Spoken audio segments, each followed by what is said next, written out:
28 years old, night shift network admin for a mid-sized data center. The job is 90% silence and 10% panic when a server overheats. I live in the basement of the corporate building, basically. Not literally. I have an apartment, but my soul resides in server room B. The hum of the cooling fans is my white noise. The blinking green LEDs are my stars. It is a solitary life. It is a peaceful life. I prefer machines to people. Machines tell you exactly what is wrong.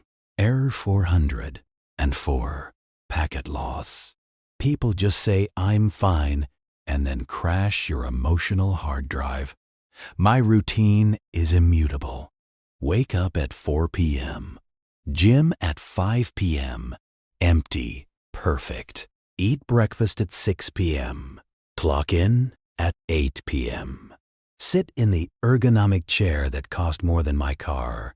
Check logs. Drink black coffee. Watch anime or play retro RPGs on the side monitor until 4 a.m. Clock out. Repeat. It has been this way for 3 years.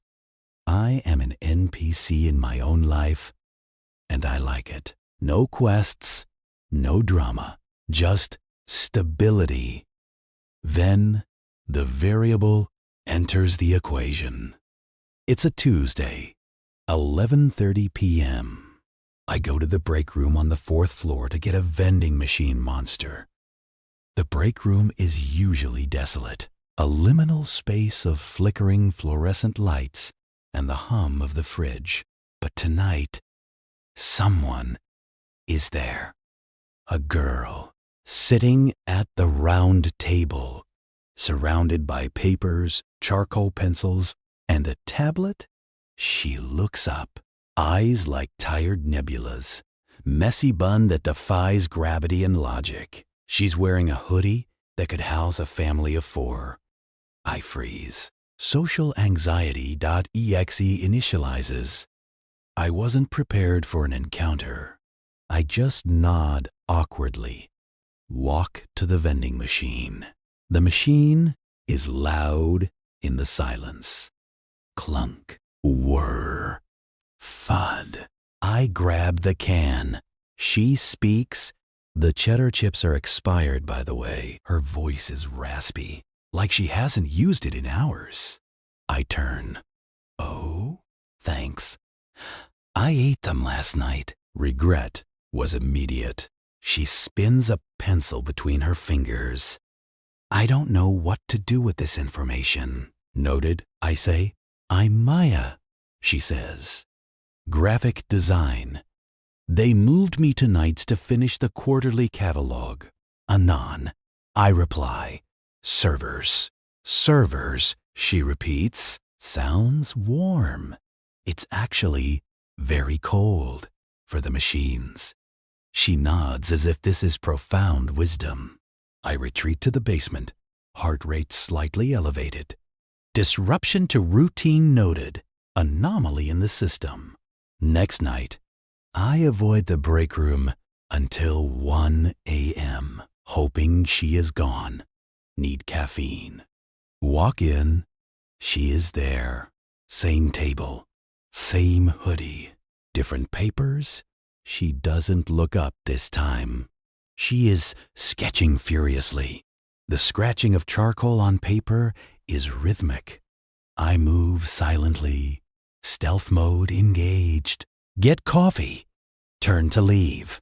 You walk quiet, she says without looking up. Sneakers, I say. Ninja shoes, she corrects. She slides a piece of paper across the table. It's a sketch. It's me from yesterday, standing by the vending machine, shoulders hunched, looking at the monster, like it holds the secrets of the universe. It's good. Really good. You captured my posture, I say. Tech neck. She smiles. It's a small crooked thing. You looked lonely or Focused. Hard to tell. Focused, I lie. Keep the drawing, she says. Payment for the cheddar chip warning. I take the paper. Retreat to basement. I pin the sketch on the corkboard next to the server rack diagrams. It looks out of place. Organic chaos amidst linear order. I stare at it for 10 minutes. 2 weeks pass. The Maya variable becomes a constant. 11:30 p.m. Break room visits are now scheduled. Not that I admit it to myself. I just tell myself that is when my caffeine levels drop. We don't talk much. Parallel play. She draws or edits on her tablet. I sit at the other table with my Switch. The silence is different now. It's not empty silence. It's shared silence. Companionable silence. Sometimes she sighs. Sometimes I tap my buttons too loud. One night, it's raining. Storm of the century type rain. Thunder shakes the building. The lights flicker. The UPS batteries in the server room beep downstairs. I run down to check. Everything is stable. I come back up to the break room. Maya is sitting in the dark. Power is out on this floor, except for emergency lights. Red glow washes over the room. She is hugging her knees. Tablet dead. Everything okay? I ask. I hate thunder, she whispers. It's just acoustics, I say. Sound waves. It's loud, she says. I sit down across from her. Closer than usual. The servers have backup generators. The lights will come back in a minute. Okay. She looks small in the red light. I reach into my pocket, pull out my phone, open a playlist. Lo-fi beats to study/relax to. I put the phone on the table between us. The soft music fills the space between the thunderclaps. She uncurls slightly. Nice track, she says. It helps with the fan noise, I say. We sit there for 20 minutes until the main power kicks back in. The fluorescent lights buzz to life. The spell breaks. She rubs her eyes. Thanks, Anon. For what? For the DJ set. I shrug. No problem.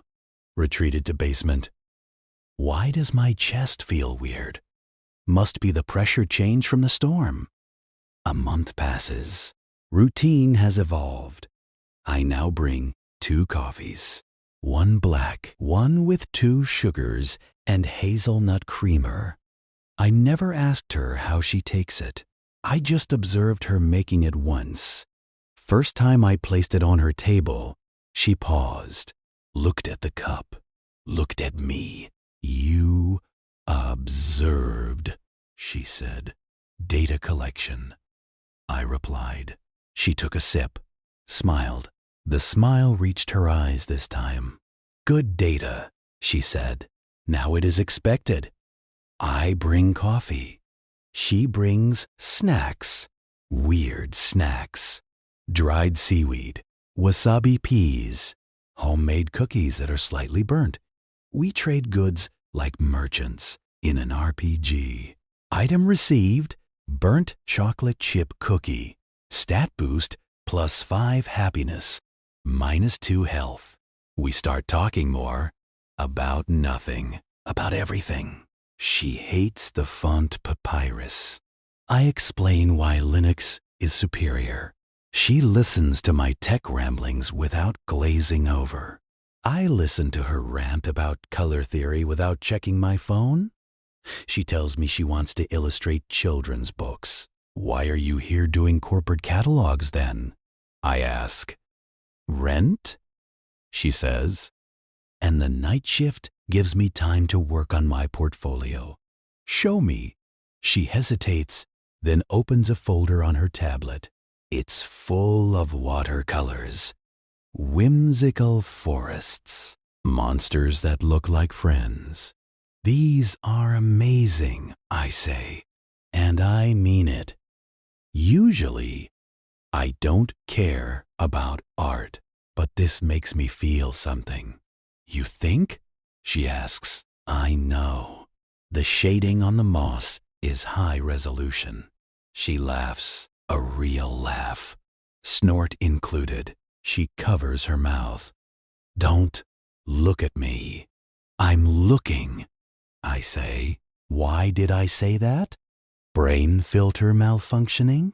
She blushes, hides behind her tablet.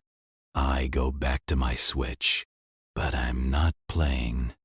I'm just staring at the menu screen, feeling warm in a room that is kept at 68 degrees.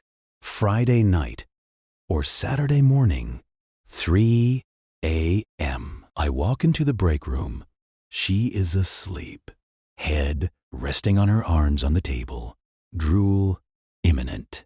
She looks exhausted, dark circles under her eyes, visible even in bad lighting. The air conditioning is blasting. She shivers in her sleep. I stand there, processing options. Option A, wake her up. Option B, leave her. Option C, do something cringe. I choose option C. I take off my zip-up hoodie. It's gray, generic, smells like detergent and server room ozone. I drape it over her shoulders, gently, like handling a hard drive platter. She shifts, but doesn't wake, snuggles into the fabric, mumbles something that sounds like blueberries. I sit at my table, freezing in my t-shirt, watch over her like a sentry turret. She wakes up at 3:45, blinks, realizes she is wearing my hoodie, looks at me. I am pretending to read documentation on firewall protocols. Did I pass out? She asks, voice heavy with sleep. System shutdown, I say. Reboot successful. She touches the sleeve of the hoodie. You're cold? She says. I run hot. I lie. CPU overclocked. She doesn't give the hoodie back. She puts her arms through the sleeves. It swallows her. It smells like you, she says. Is that bad? No. It smells like static electricity and clean laundry. She stands up. I should get back to my desk. Deadline. Keep the hoodie, I say. For the AC. Okay, I'll wash it. No need. I'm washing it. Anon. She walks out. I see her wearing it on the security cameras later. Walking down the hallway, sleeves flapping, I feel a sense of possession. Not toxic possession, just connection. That is my player 2. Weeks turn into months. Seasons change outside the windowless bunker. It is now autumn. She returns the hoodie. It smells like vanilla now. I wear it immediately. It feels like a hug. I feel pathetic for thinking that, but also great. We start eating lunch together outside. 2 a.m. lunch. We sit on the curb in the empty parking lot, under the orange sodium vapor lights, eating sandwiches from 7-Eleven. The city is asleep. Distant sirens. Wind in the ornamental trees. Do you ever want to do this during the day? She asks, taking a bite of a questionable egg salad sandwich. Do what? Exist. Be normal. See the sun. The sun causes glare on my screens, I say. She bumps my shoulder with hers. Serious question. I don't know. I admit. I like the quiet. I like that nobody expects anything from me right now. I expect things from you, she says. I freeze. Sandwich halfway to mouth. What do you expect? Coffee, bad jokes, tech support. Company. She looks at the sky. No stars visible due to light pollution. I like expecting things from you, she adds softly. It's the only predictable thing in my life. Predictable is good, I say. Predictable is safe, she agrees. She leans her head on my shoulder, just for a second, then pulls back. My lease is up next month, she says. Panic.exe. Are you moving? Thinking about it, my roommate is loud, and she steals my yogurt. That is a violation of property rights. Exactly. I need a place that's quieter. She looks at me side-eyed. I am dense, but I am not a brick wall. I calculate the variables. My apartment has 2 bedrooms. The second bedroom is currently storage for old motherboards and cables. I have a quiet place, I say, voice steady, hands shaking slightly. Oh, second bedroom available.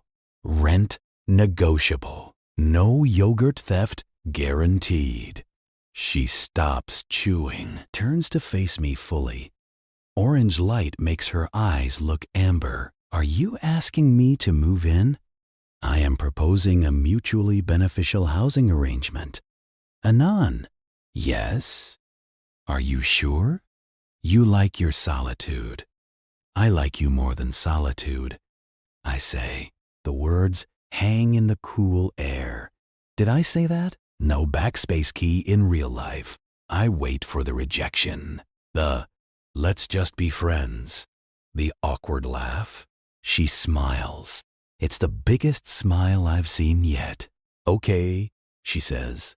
Okay, yeah. Let's do it, but I'm painting the walls. No more beige. Beige is neutral. Beige is sad. We're doing sage green. Acceptable. We finish our sandwiches. Sitting closer than before. Knees touching. The move-in is efficient. I purge the spare room. She brings boxes of books, art supplies, and plants. So many plants. My apartment humidity increases by 20%. It smells like earth and vanilla. Routine shifts again, but it doesn't break. We drive to work together, listen to podcasts. We work our shifts. Meet for coffee at 11:30. Drive home at 4 a.m. Make breakfast, dinner together. Pancakes at dawn. Watching the sun come up while we wind down. It is domestic. It is terrifying. It is perfect. One morning, we are sitting on my couch. Her couch now, too, watching a documentary about deep-sea creatures. She is leaning against me. My arm is around her. It feels natural now. You know, she says sleepy. You're not an NPC. I feel like one. No. You're the main character.